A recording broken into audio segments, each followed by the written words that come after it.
Hi everyone and welcome to Nonsense Whisky Presents. Today we're going to be having a look at a film, The Angel's Share, a whisky film. I should just do a quick disclaimer and say that this video will contain a few spoilers. I'm not going to go into great depth about the story itself, but I will talk a little bit about it. So if you are interested in watching this and you don't know anything about it, then check it out before you watch this video. If not, carry on. You've been warned. So, The Angel's Share. Now this is recommended to me by a friend, hadn't heard of it at all. Directed by Ken Loach. So he directed Kes. He's obviously done many films, but it's really the only one that I'd heard of before.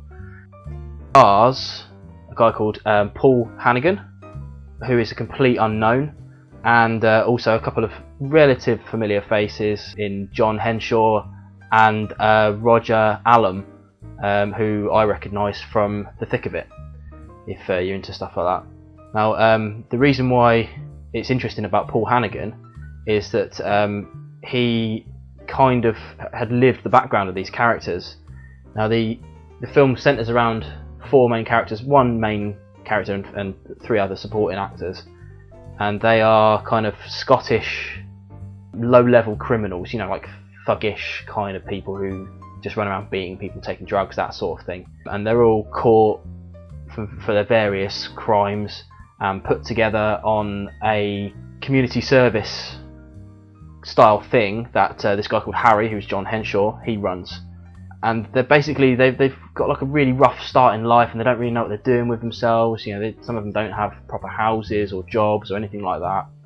And this lad, the main character, he meets this John Henshaw, Harry, his name is in the film, and this guy introduces him to whiskey, and they take him to a distillery and things like that. And this is kind of the spoiler of it all. They then find out about this kind of fictional whiskey that's up at the Balblair distillery, about to be auctioned off, and they decide to go and steal a bit of it and see what they can do with it. Now, as I said at the beginning, I find it interesting about the Paul Hannigan character because they found him because he had come out of prison and was running a community service, talking to kids, talking to people who are about to go down the same path he did to try and prevent him from doing it.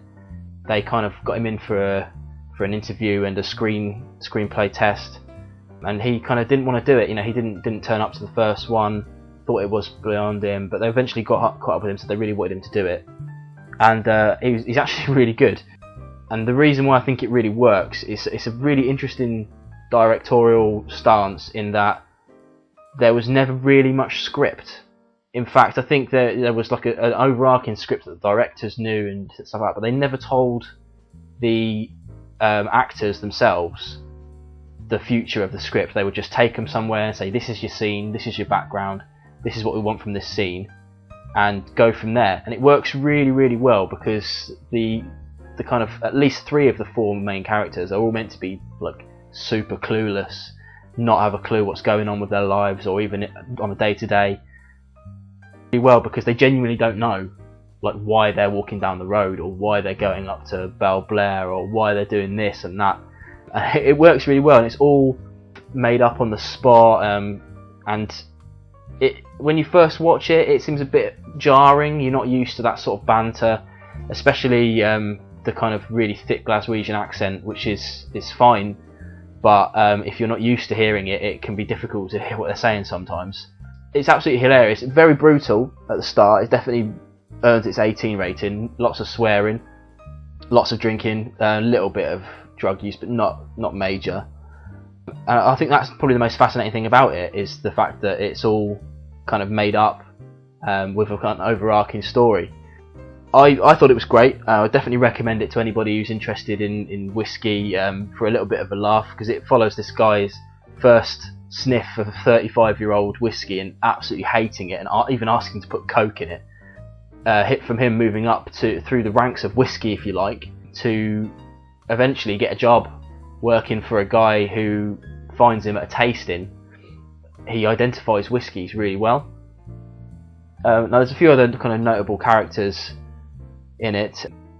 A whiskey expert called Charlie Maclean, who plays himself but like a dramatised version of himself. He shared in an interview afterwards about how he was really confused about why they confronted him about doing it, because he's not an actor, and they said, well, that's perfect, because we don't want you to be an actor, we want you to be you. There's even a scene where they go around the distillery and have a proper tour, and it really feels like a proper tour.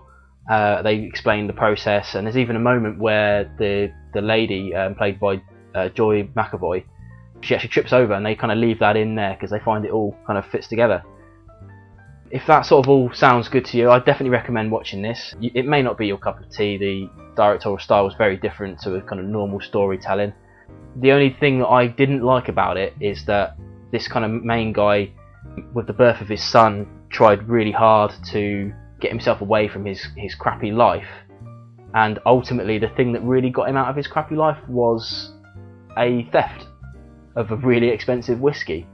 Albeit nobody tend to know, they replaced it with other whiskey, but it kind of doesn't really solve anything morally. Now he moves on at the end, but and his friends don't, they go back and blow it all.